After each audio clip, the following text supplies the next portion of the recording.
like a very specific channel, and that's why it came up in this one, because these are the people who are going to sign the multi-sig to release the funds that the TEC is holding for the QF. Just, I don't know if that makes you feel better, Wonka, but I don't think it's certainly, and the kind of question comes up is like, yes, I think we should move a lot more coordination to the Discord for transparency, and so people can participate. But I still think that there's going to be a need for kind of DMs, where like group DMs around coordinating specific projects, especially when it's dealing with like third parties and, you know, this kind of stuff.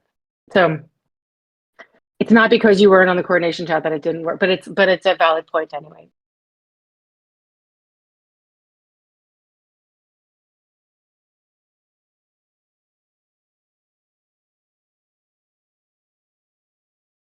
If we do use the funds for the next round, do you think we have an obligation for marketing and, you know, adding them as a sponsor and making sure that we go through another round of that? Or I mean, we should, yeah. They're fun. I mean, they're extra generous. We should continue. We should be extra generous too. Right? That's how I see it. I think the only this is the only question is that because it's Arbitrum and because the next round we were hoping to like really focus on OP, that's a challenge.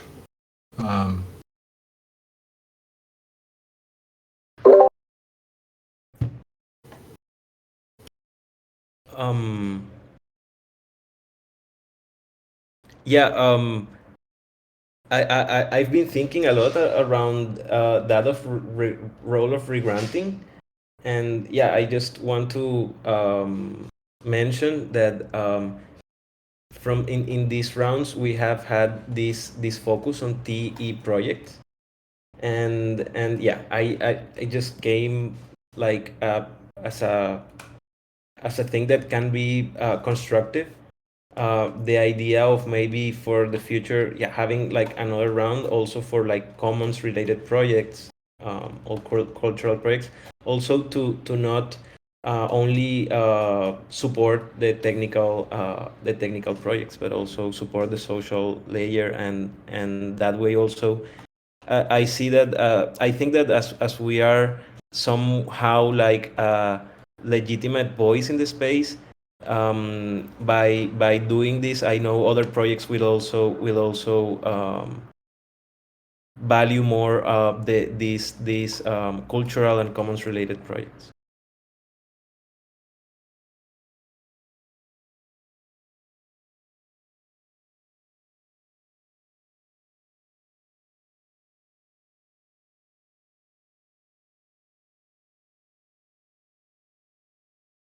Oh, sorry, guys. Yeah, I mean, I think this is a great conversation, and it really relates to kind of like the topic of the day, or some of the topics of the day that basically talk about, you know, the future of the grants program, you know, some initial thinking of the next round, and how should we approach it. And also, really importantly, the role of TQF in all this, and you know, what are the next steps for that, and the type of direction we want to take for that. So I mean, I think there are different things, you know. From how I see it, there are these questions first, you know, that we're starting to really face now in regards to capacity. You know, who's going to take on the responsibility of planning and developing the new round and the program as a whole. There's a whole conversation there in regards to the type of person that we need, the role that we need, and to be able to really define that and to have clarity on that. And then we start jumping into these questions of, well, yes, what should be the criteria? What type of project should we continue supporting? What's going to be the matching amount? Where are we going to do our round, you know? Because I was thinking we currently are doing it with Gitcoin, but from what I see, Give is also starting to offer this type of similar service, right? So based on our position, what's best? Are there any pros and cons to do it with one or the other? I think there's a bunch of analysis that we can do. And then again, the TQF, I think that's also another really important part, because I think that's one of our distinctions for the whole program, and one of the things that we have that can provide a lot of value to not just our rounds but to another communities as well. So yeah, that's maybe what I'm trying to do right now is kind of like just trying to paint the panorama, the scenario of the different branches that we can discuss. But I like to open it up first and to see if there are any other of these branches that people see and that would like to talk about. And this kind of like relates then with the incubation process. That's kind of like the other part of the conversation for today's call that we have. I think it's all a whole conversation, but with these different parts or sections. So yeah, I'm just gonna stop there and see what else do people think about this. I remember last week we also mentioned the possibility of even make our own deployment of QF, but then we would have to like bring so much work into the development, into the project verification, and like working with Giveth or with Gitcoin saves us that load. I think that because we've done so many, like the past ones with Gitcoin, it would be good also to do on Giveth, but not like exclusively to one to another, but to be able to touch both communities with our QF. So making one with Giveth, we should ask Lauren, Griff, Mitch if they would like to. But if they are down, I think it will be really interesting. Also, as Giveth is a community that is very near to the TEC.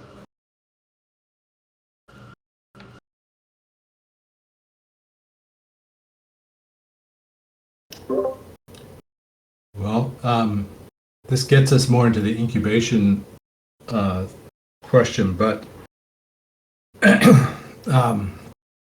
I think the flags that I'll raise are we're going to really focus on optimism this year. That's like the top priority, is making sure that everything we do is, not everything, but like the vast majority is around optimism. So like how would that actually look for a QF round, for like the next QF round? How would that look for, if we were to try to do like a targeted, we've talked about doing a targeted QF round for token engineering in optimism. Like what would that look like? Maybe there is like a role for Giveth on that. I don't know. But I just want to keep coming back over and over. That's going to be the one refrain you're going to hear from me over and over is this year. Like, how do we make sure that everything that we're doing is supporting our efforts on optimism? Something that I've seen there is that really the community is very open to like adding spaces into even the Discord. So we can also offer some things like if we find that the ground of TE is not so fertile, we can offer, I don't know, some TE weekly group and like contextualize and support becoming familiar to the tools that we're bringing.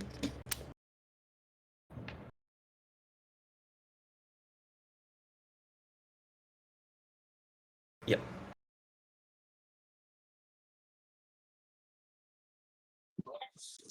Yeah, I think that's a good point, and we've also discussed it. I think in one of the chicken calls. I think it would be interesting to do this type of research within the OP ecosystem about how well known is token engineering is, right? Because if it is not, then we're gonna get a bit of a problem there, and not a problem, but I guess we'll have to take some more time to do this type of evangelist type of work around token engineering within that community. But at the same time, the other advantage that I see is the other side of the coin around public goods. You know, that's kind of like it has also been one of our main focus, and it seems like the optimism community, it's really focused on that. So there might be a lot of projects that are already working on public goods. I think it's now just trying to find that connection between the two fields, token engineering and public goods, and to be able to start reaching out to that type of projects. And I mean, I think that the idea of the incubation, I think it's also what should be kind of like guiding this type of process. I think it's important that we probably start thinking more holistically in a way, more general in a way that we're just not trying to put together a QF round just for the sake of putting together a QF round, but we're trying to build this supporting pathway, for projects, for TE projects and public goods, that is going to be mostly through funding, but that at some point we might be able to offer different type of opportunities.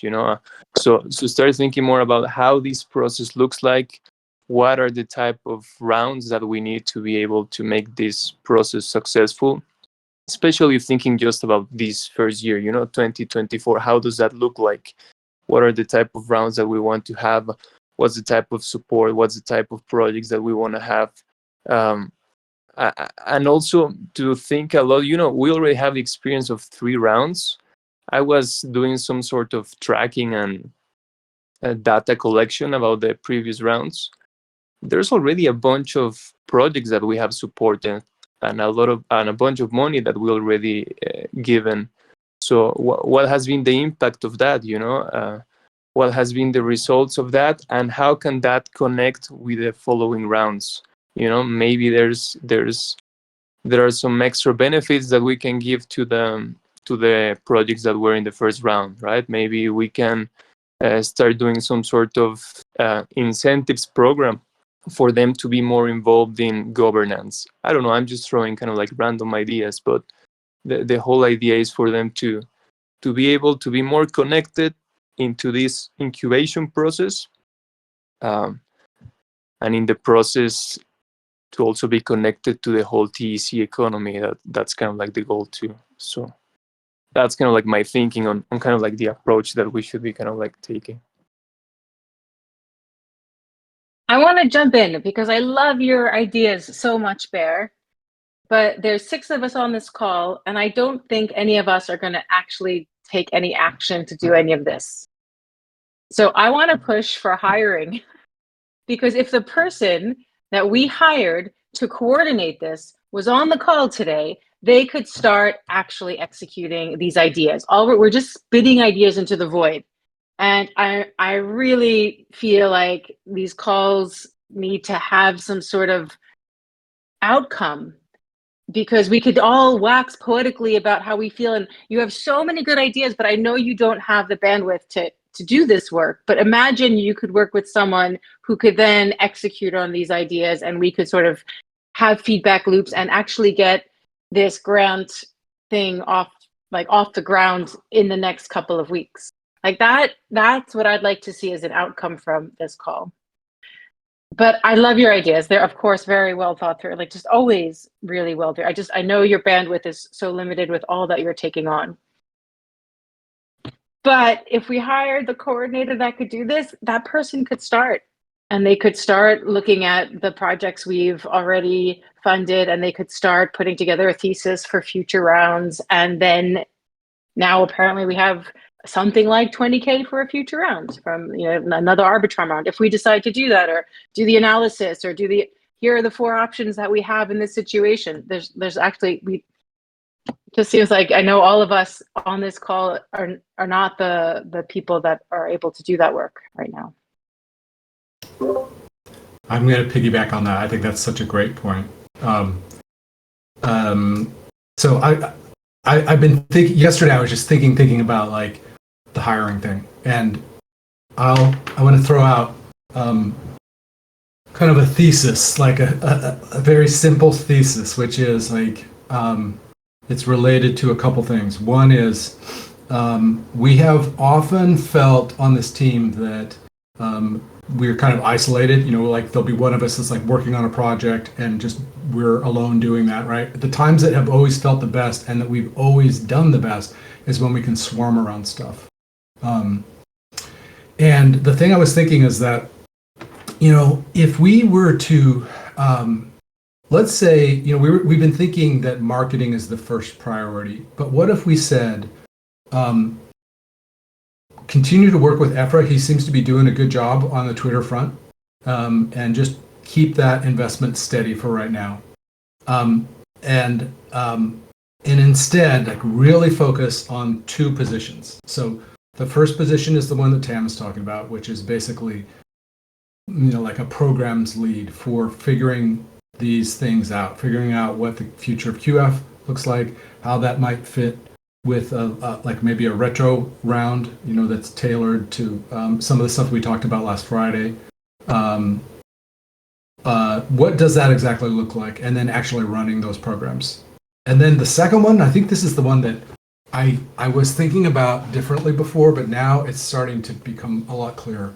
Second one is less like a community organizer and more like a business development person who basically is just really focused on spending time in the optimism community on our behalf, in the Gitcoin community on our behalf, and just all of these places where we can, by being there, we can be part of the opportunities that are naturally arising. So we can take the stuff that we're thinking about here and match them with what's actually going on out in the field, and that those two hires are really tag teaming, like they're working hand in hand. One is internally running the program and like speccing it out and making sure that we actually fulfill what we're doing, and the other is out there actually working with our partners, trying to make sure that actually when we're doing these rounds, they really are going to be perceived as creating impact and optimism. So that's what I've been thinking is in terms of priorities, like really focusing there and just getting some huge wins, like use these next couple months to get those people up and running and get them excited, get them moving and get them really effective so that by May, we can start having some real impact in these things. And, maybe even hopefully before that, like, we can get things in motion and get the programs all detailed out and figured out and running. And then if we do well in the next OP Retro PGF 4, then hire like a marketing lead and really focus on the TEC branding and things like that once we get some feedback.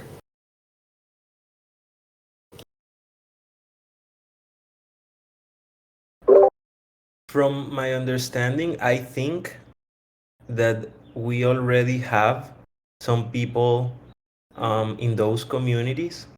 What we need is maybe to give them an incentive. So I don't know if it can be like one role, one person doing that, or we can do like TC ambassadors. And like, for example, I know Chewy is very aware of what's happening in the space, and for example, TEC also that's in Arbitrum, but like finding key people who is playing key roles that at some point was connected to the TC.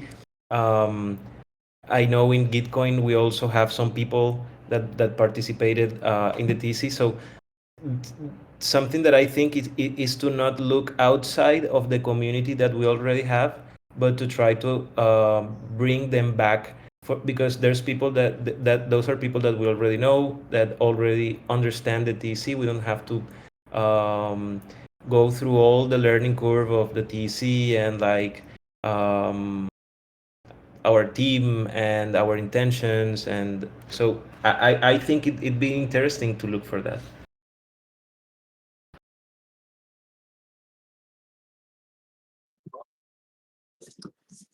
Yeah, no, those are all really good points.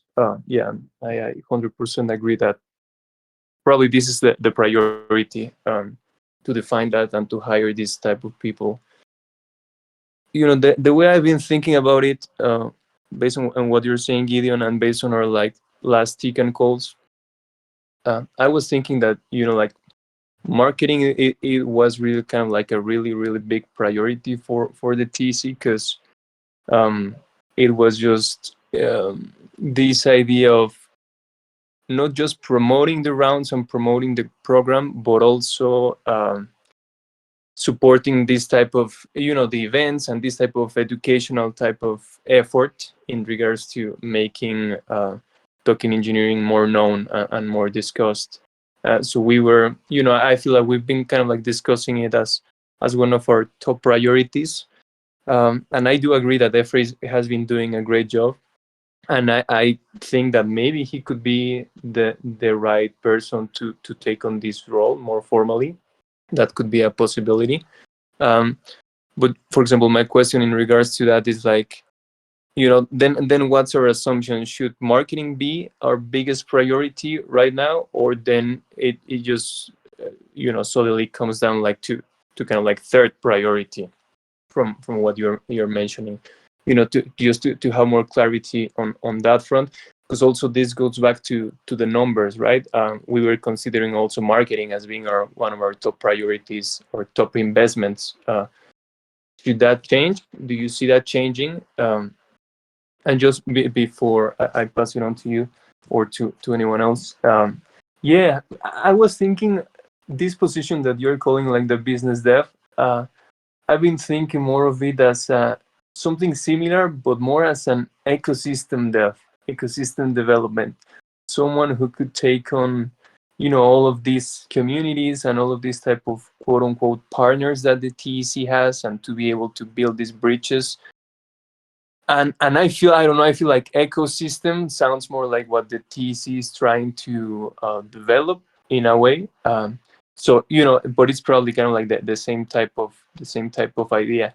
And what I wanted to say also is that this past week and the weekend, I've been working on trying to better define these roles. So basically these 4 roles.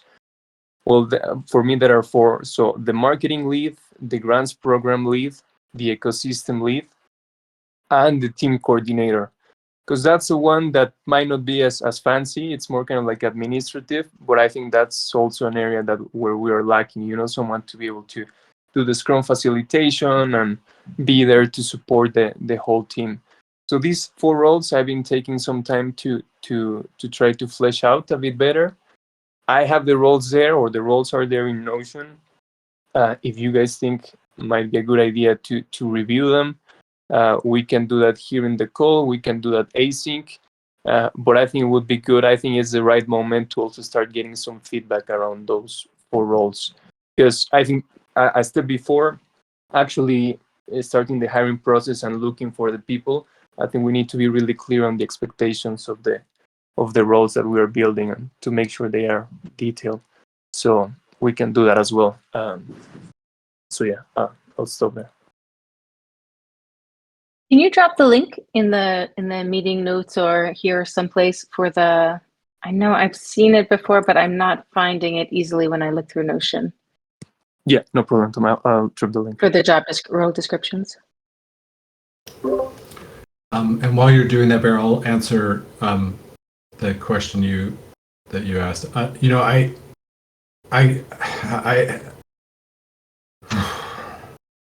I think it's probably frustrating to hear me say what I just said. Honestly, after you've spent time putting those job descriptions together, so I'm actually really sorry. I think the thing there were a couple things in last Friday's call that made me question some of our assumptions. One was Griff's point about the OP price, that we've been using a maybe overly optimistic assumption about what that price will be. And so if we drop that down to like 2.5, rather than, I think it was like at 4 or 3 or 4, then all of a sudden the funds that we thought that we had, like that we could hire a lot of these positions, like that assumption no longer holds. And so I just was like, really thinking about this other thing that came up on Friday, which is that it's good to have, and this was NT's point, which is like it's good to have people who can kind of like cover for each other. And the thing that is really clear to me is that if we succeed on this, if we can over the next 6 months really ramp up these programs so that we have huge impact and optimism, that is going to do more for our marketing than any marketing will ever do. Like if we can really succeed and hit a few, like a home run here, then the impact that we'll have in terms of awareness in OP and in terms of the retro PGF funds will be way, way higher. So it's not so much don't do marketing. It's really just what has been clear to me is that if we have to prioritize and sequence this, then I think that the marketing kind of, it's not that we wouldn't do it. It's just that it would make sense to do it a little bit later and still push there, but just time it for a little bit later if we're short on funds. I also think that when you're marketing something, like people should know what you're marketing about, and I think that still we need to do a little bit of like evangelization and contextualization to this new community, because we build the tools and we build a certain understanding, but we build it in another chain. And now that we are in this new chain, we cannot assume that people already know the things that we've been working with. So I think that, and I agree with Gideon that the biggest marketing is the impact that we can create, and the rippling effect. So it's not like only trying to stand in a chair and start yelling, but also really, really, really touching the community, touching the people. How many people in the OP ecosystem is taking the TE Academy course, and also maybe deep diving into the commons, because we have a big focus on TE, but we are also a commons, and the commons narrative may be something that was familiar to us in one moment, and maybe it's something that we can still remember, but it's also something that we can continue learning from if we study it, and improve and impact the ecosystem. I mean, I don't know, having a book club on governing the commons, or in any uh, thing, or because also I think that one of our main products and one of the main things that we have is education. So how can we educate in both technical and cultural aspects?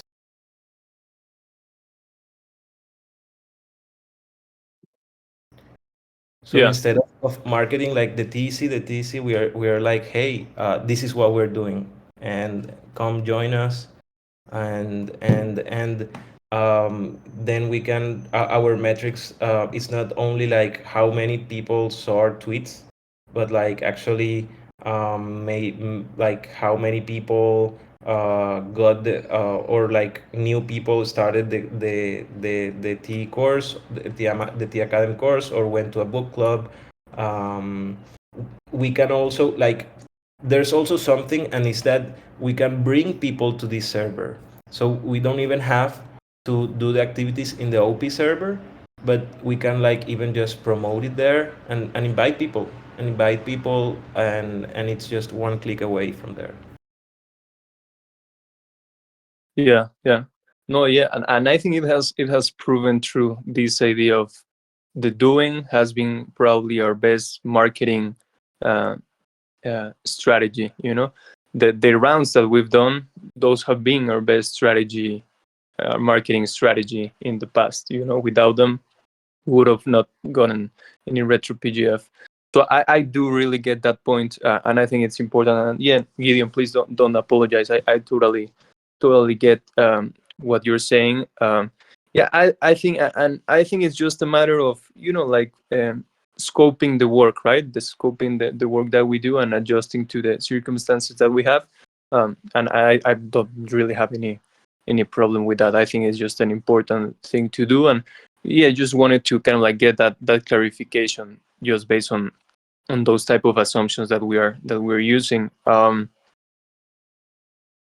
In regards to what you were saying of the numbers, yeah, I think it was a really good good point what Griff said about the price and kind of like those assumptions that we were taking. But I still think that we're not that restricted in terms of funds, even if we take a lower price in OP funding, if we consider the assumption that we'll continue to apply to other type of grants. And if we're able to raise those amounts that we have determined there in the budget, around 400K or 600K, depending on the scenario. If we were to do that, not just through Retro PGF, I think that should still be fine, right? But if we are kind of like saying that we might not apply to others and we'll be more dependent just on Retro PGF, then yeah, I would probably say that that's a fair assumption to be more conservative on that front. The way I've kind of been thinking about the grants strategy, I think we've already kind of like identified pretty good programs where we've applied in the past or that we could apply, and that shouldn't be that complicated. Optimism, everything that they have to offer for sure, but also Gitcoin, ENS, Octant. I think it might be worth taking some time to develop that a bit more. So there might be, like 4, 5, or 6 programs that we could maybe be applying on a recurring basis, and that might be enough to cover for a really good chunk of that projection.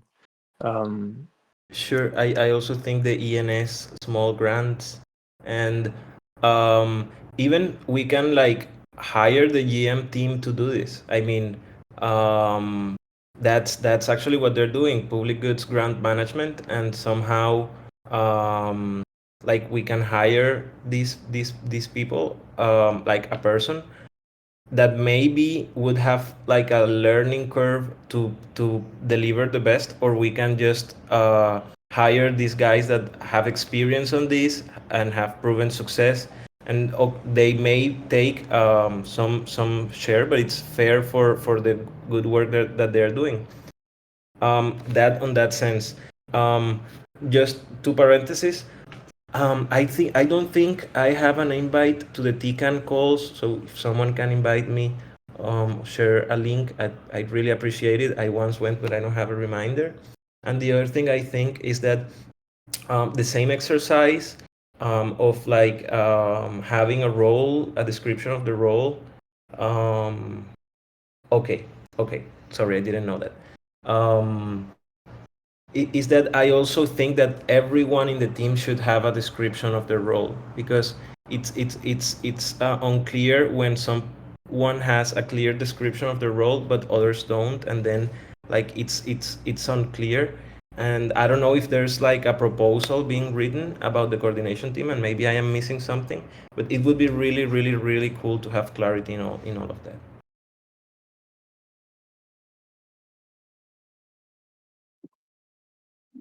Wonka, Bear dropped a link in the chat here. If you look at, it says coordination team roles. You probably haven't had a chance to see that yet. I did look through it, and I have some feedback. I mean, when I'm looking at it, it's like, holy crap. I don't know how many there are. There's 10, 12 different roles.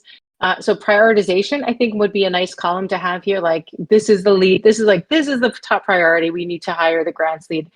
And since I jumped to grants lead because I think that's probably the priority, I realized something. I realized that this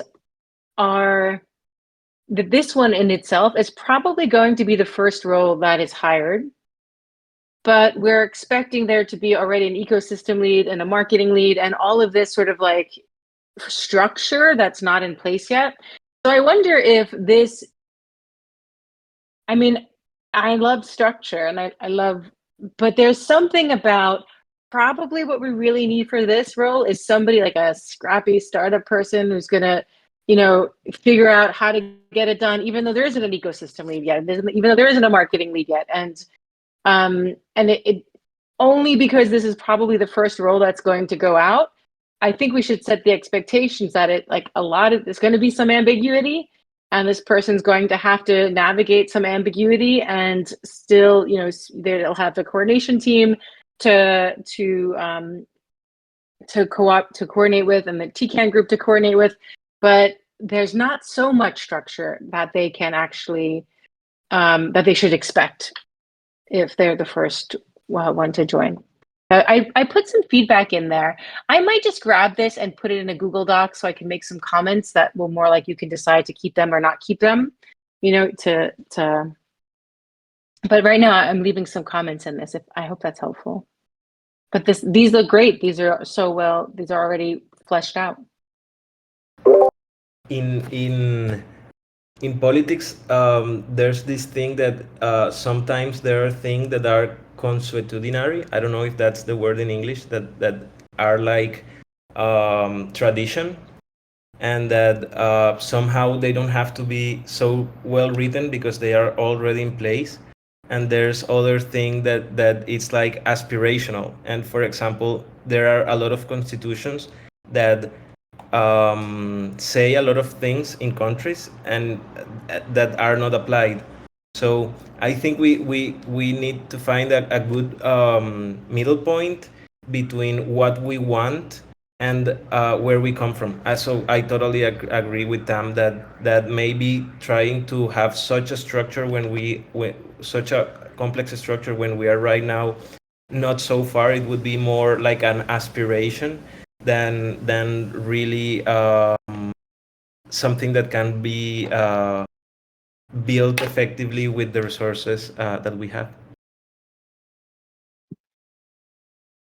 Yeah, this is all really good feedback. Well, first of all, I just wanted to clarify. I don't know if when you access that link, you are able to see the view. There's a view that's called all roles. There are like 30 something roles there, but not all of those are active. There's another view that's called active roles. That's the one that we kind of like should be focusing on. Those are the roles that we are kind of like considering to be taking going forward. There should be like 12 to 13 roles on there, including these ones. The other point and so one person might have multiple roles. Exactly, yes. Okay. I was thinking of a role as like one more like, hey, this is a job description that we can post and people can apply for it. I was looking at this more as like one role is like, this is the role and these are, okay, I see.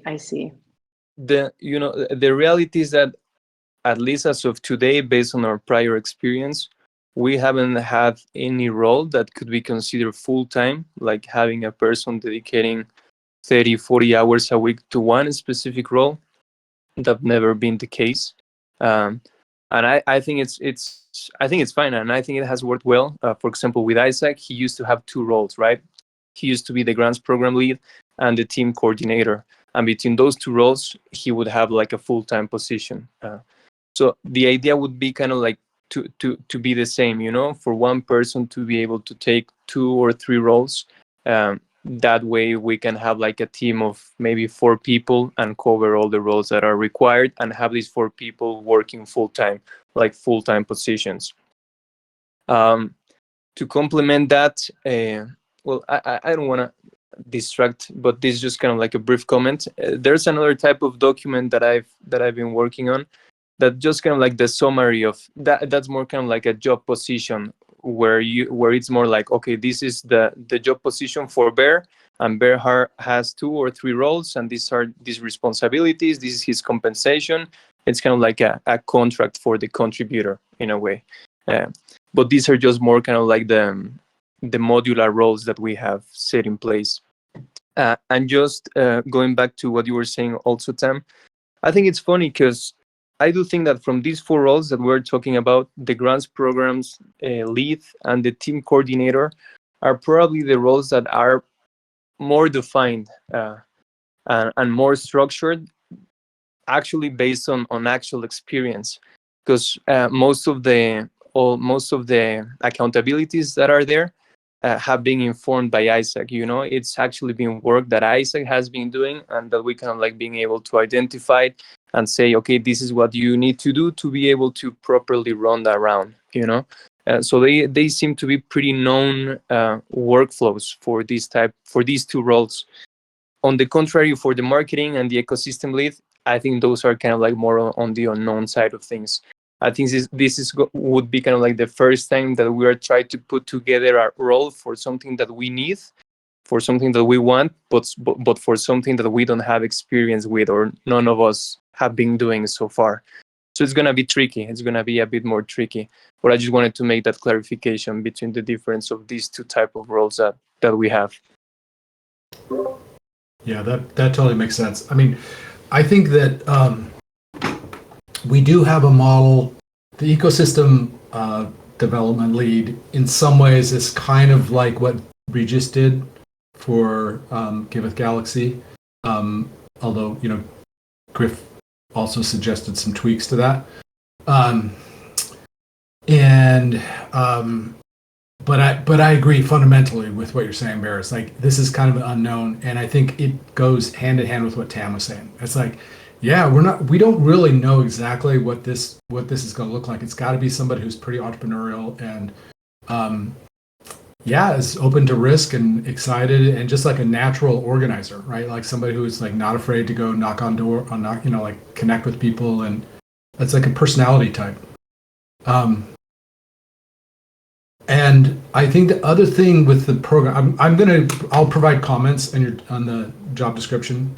But I think one thing that I was looking at is that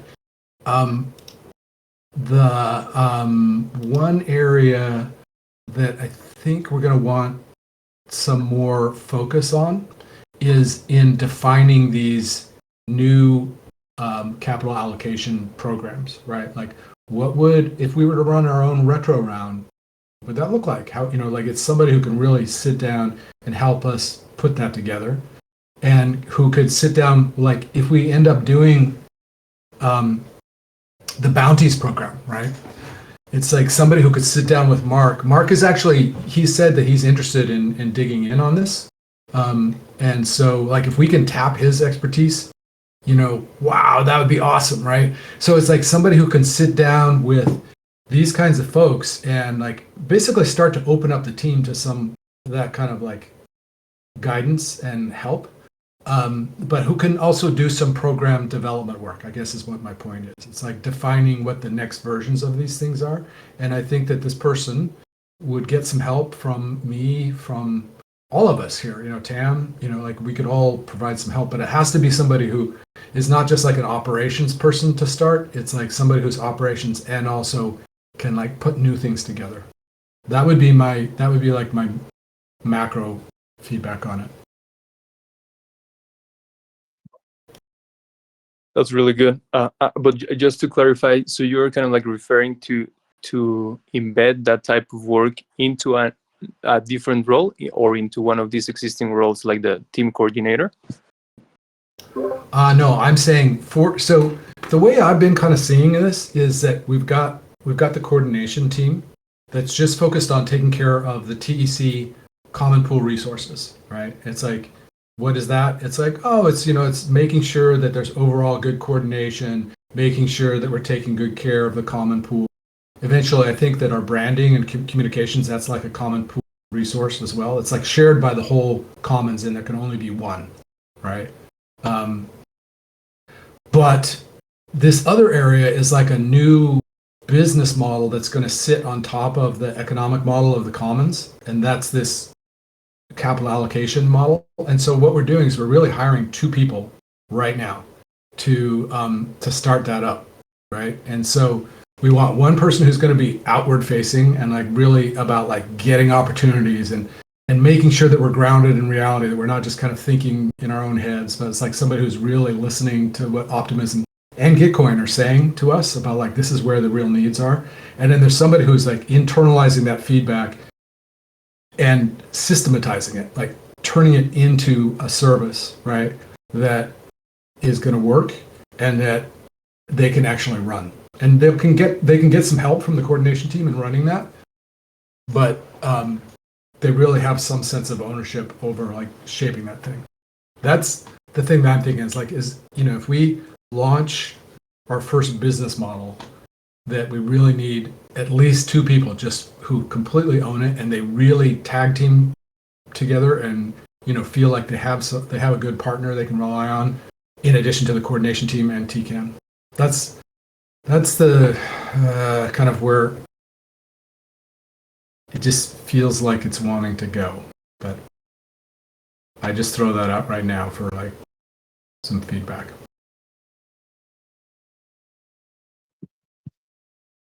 No, yeah, that's really interesting. That's really interesting because kind of like just to kind of like throw ideas here, and the way that I've been thinking about it, additional to everything that you said that I think it's true. I was also seeing the coordination team as this some sort of incubator for programs, right? So you have like the grants program or the events program, that right now, based on the people that we have, these 2 programs live within the coordination team, because all its operations and all its administration work happens within the coordination team. But they have kind of like the potential to spin up into their own group and to start forming their own team at some point, right? And then there might be some new programs or new business models that arise, and that could be incubated in the coordination team as well. So I don't know if that be kind of like one of the assumptions. I don't know if we would agree all on that. And then based on that, then there's also this question, okay, so should we have either as part of the coordination team or as part of a different like group that's maybe more focused on economic development or business development or program development, I don't know, and have a role dedicated to developing all of these programs and business models in parallel, like at the same time? That'd be like their task, including the grants program. Or should we have a role for each of these new programs or business models that emerge? One for the grants program, one for events, one for bounties, one for I don't know, any other that arises. I don't know if my question is making sense, but I was looking at it more like this, as we have a role, a lead for the grants program, a lead for events, a lead for this other one, a lead for this other one. And then at some point, these ones could spin up into their own teams. But I don't know. I think it would be good to get some clarification on that. And I know we're at the top of the hour, but maybe you guys can give just one last round of thoughts and comments. I I just wanted wanted to. to. Please go. Go ahead. No, go. I just wanted to address what Wonka said about TCAN. So right now it's not an open meeting, but we talked about having like once a month an open meeting so that everyone can join and participate. And the reason it isn't open is because the agenda's tight. Our timing is like we're trying to get through a lot of things. So it's really not really a platform to bring discussion. It's more like, okay, how do we get through certain things? But then there are certain ones that are more open, and I think we don't yet have a cadence where we have an open like first of the month or last of the month. It's open, and Wonka, please come, and Jess, please come, and everyone just come, and then we could talk about what TCAN has done, and then get feedback from stakeholders too. I feel like that's a really important feedback loop that you've highlighted. I think we should probably start that. I just wanted to say that. And then with what you're saying, Bear, the thing that comes up for me is we just got to get someone like, and then it's almost not possible to predict how we're going to distribute these roles until we know the capabilities of the person that's onboarded. The person we onboarded might be able to do multiple of these roles. But I think if we prioritize like what the urgent, short-term need is, and then we could see how they develop more midterm into perhaps taking on more responsibility or like that. I think being too granular with our expectations, I think we should not be too granular with our expectations. I think we should kind of cast a wide net more for the kind, not specifically for what they do, but more for like what success looks like for a grant coordinator. And or for like a team coordinator, specifically a program coordinator for grants. And then, they give them some of the, I think I really like how some of the comments, some of the specifics in your draft so far has, larger, like foster a sense of community among grantees, encouraging collaboration. I feel like that's an example of like what success, like if they're successful in this role, those things happen. And I think focusing on that, we'll see what happens when we have someone on board. But it's we'll see what the person brings to the role and how much more they can expand their responsibilities. I just wanted to say that I would like that anyone that gets that role also gets not the understanding of only technical development, but also cultural development. And that's like, I feel that's the flag that I bring every time to these calls. And it's like cultural build, the commons. We are not the Token Engineering Corporation, we are the Token Engineering Commons. There's so much value in the cultural products, so much value. And something that happens is that for cultural projects, it's harder to navigate the Web3 space than for technical projects, because people is looking for technical products, and like most of the rounds are for technical things. So I think, and that's the thing that I would really like to plant and to voice out is that let's not forget about culture. Let's not forget about the value of community tools, of accessibility, of governance, all that research, all that work. It's super important, and I just don't want us to forget that. That's the only thing that I want after coming to these calls, to somehow think and about the cultural build of not being something that was done once and it's finished, but also something that has to be culturally building and cultivated, and that we created so much value on that aspect, that it's also something that by not recognizing it, we are also somehow losing some value that can come out from that. But thank you.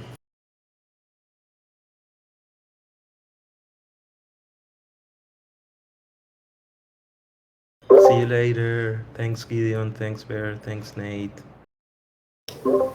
Thanks, everybody. Thank you, everyone. See you around. Thanks, It was Wonka. really good. Thanks everybody. Thank you.